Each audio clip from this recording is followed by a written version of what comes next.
د ټولو مشرانو کشرانو په اجازه بس موږ به کوشش وکړو چې 15 دقیقې ستاسو په شونډو خندا راوړو. هغه کوم سړی د کوره راوتی چې ګوري چې ملګری جنګ ده، ملګری جنګ د دې ولې کوس لاس نه چې خدا بې غیرته معلومیږي او که لاس چې دا سړی قوي داسې نه چې زو بل لیکي. کوم بل سړی دی خوا ولاړو دي ته سلګون ورکړی ورو دغه سلګون واخله. خیر د زه زوره کې هم خو ګوره ما پرې نه دی، خو بس دا سلګونې دې سړي ته ورکړی دي سړي لاس نه نیولی نیول. او ته پرېږده ما ملګری وایي، او ته پرېږده ولا چې زړه دې تور کړم، او ته پرېږده. دې سړي پرېښی وایي ځه لاړ شه ورک شه. خو چې تلی سړي خوله ورته ماته کړې وینې پرې روانې بېرته دې سړي پسې راغلی. وایي لاره ته خو ډېر بې غیرته سړی وي. وایي ولې؟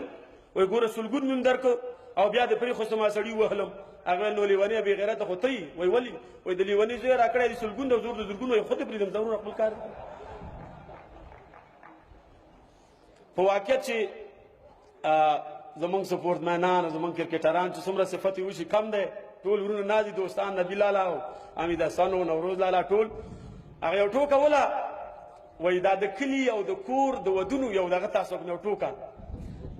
دا د کلي واده داسې ده لکه د لاټرۍ ټکټ، هر شی چې راوځي ته په ماوله شپه راوځي.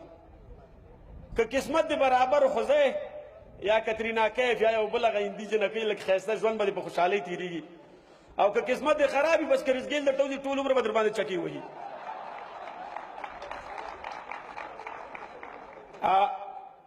یو ټوکه وله وایي کوم سړي بېچاره تکلیف درلوده هغه داسې یو تکلیف یې درلوده چې خبرې به یې کولې بیا به یې څنګه یې والکه جوړې پورته هم خیرت ده دا دې څنګه ده.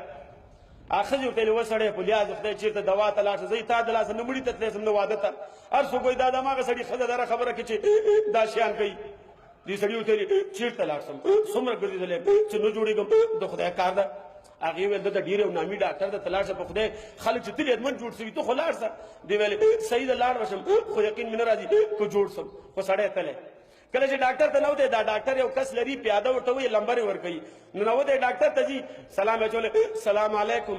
دا د ډاکټر پیاده هم یو تکلیف لري. دې ورته ویلې چېرته ځي؟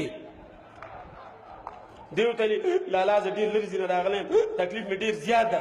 دی ویلې هر څوک چې سړي غوندې کښېنه دا ټول مریضان دي تنا خو ته نه یي. سړی بېچاره ناست ده 15 دقیقې 10 دقیقې تېرې شوي دي پوه شي. بیا ورته ویلې ځه بیا زه بې نوبتي ونه کړي زړه د ژوند نه تورم ځه. سړی تلی بېچاره ننوتی ډاکټر ته سلام اچولی ډاکټر صاحب سلام علیکم. خبر نه ده ډاکټر یو بېل تکلیف لري. هغې ورته ویلي وعلیکم سلام کښېنه تکلیف دې څومره وخت کېږي چې پیدا کړې انشاءالله جوړېږي مشکل نشته خو دوا او شربت مربت یې ورکړی وایي دا وخوره جوړېږي. کور ته راغلی ښځه ورسره مخامخ شوې وسړی څنګه شو دوا کم ذره کار وکړو ډاکټر خو ډېر نامي و. دې ویلې اوخو چمدا شربت مې وایي دا چې دې نه خو مخکې خو دا خو 3 رقم مرض پکې پیدا.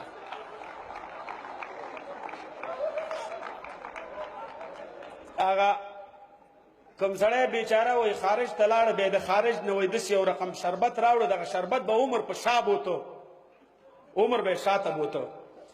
خو دا بوتل شربت یې کور کې ایښی ده بېرته خارج ته تللی بېرته چې کله د خارج نه راته کور ته یې زنګ وهلی سلام علیکم مورې زه بېرته وطن ته له خیر راځم. هغه یې موږ موټر بیا د تیارو میدان ته راوړه راولېږه نو ډریور سره خو دغه ده چې موټر راغلی سړی خوا دې خوا ګرځي چې ګوري یو خپل کې دوی موټر ولاړ ده رانیژدې شوی چې ګوري یو ځوانه 14 کلنه جلۍ پکې ناسته ده. ویل خورې ډېر وبخه موټر خو یې موږ ده خو ته مې ونه پېژنې چې ته څوک یې.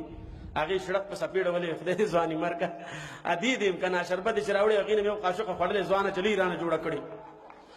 دې شاته سیټ کې چې موټر کې ګوري ورقه ماشوم د پمپر کړی تړلی بغ بغ بغ ژاړي وایي دا څوک ده؟ وایي خدای دې ځواني مرګې دادا دې د ټول بوتل خوړلې وړکې لږ تېل شوی.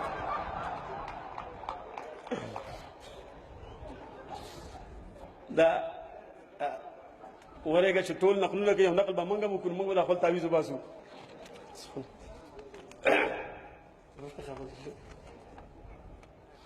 وایي یوه جلۍ مخې ته روانه ورپسې یو هلک روان و غږونه به یې ورپسې کول جلۍ داسې کتلې وایي ځه ورک شه. جلۍ هم ناستل چې خفه نه شي د بیان موته دیوال بادشاهي فکوایي خیر. نو دې هلک غږونه ورپسې کول دې جلۍ کتلې ورک شه لیوانه لیوانتوب مه کوه. شاته مې دې روانه ده په قرآن چې ودې ګوري داسې چپلغې دې کش کړي چې زړه دې ژوند نه تور کړي. هغه له ورته ویلي انډیواله پروا نه کوي لیونی وایي ولې وایي دې پسې دې ما دادا روانه من خانداني عاشقاني وایي کومه ښځه پلار کر لاړله بېچاره په خپل میړه باندې لږ زره شکي وله چې دا میړه مې بله ښځه لري نو بیا به د پلار د کور نه ورته زنګ وهه خدای خیر زنګ وهه ټرنګ سړی چېرته یي هغې بل چېرته یم با کور کې یم که نه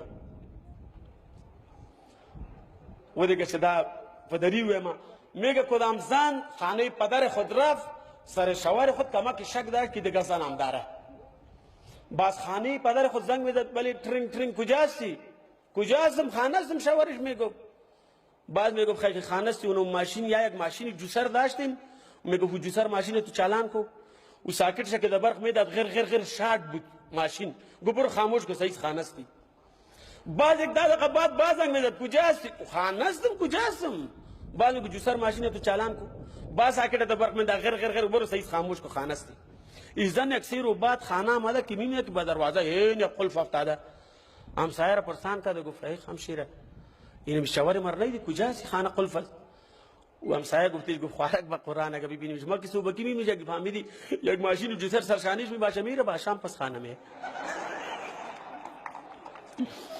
و یو خزی خپل میړه ته ویلې وایي سړی زه در باندې ګران یم هغې ویل داسې ویلې ونی ته خو ما د حد نه زیاته ګرانه یې وایي څومره به ګرانه یم و یقین وکړه لکه د موبایل چې بېلې سیم کارټه ژوند نه کېږي زما بېله تا ژوند نه کېږي داسې فکر وکړه چې ستا د ژوند تلیفون یم او ته زما د ژوند سیم کارټ یې دې ښځې ورته ویلې رښتیا وایي په خدای که دروغ وایم ښځه هم ډېره چالاکه وه په ولي ورته لاس یې وایي سړی وایه وایي آخر چینایي موبایل نه اوس یا پنځه سیم کارټ یې چخوري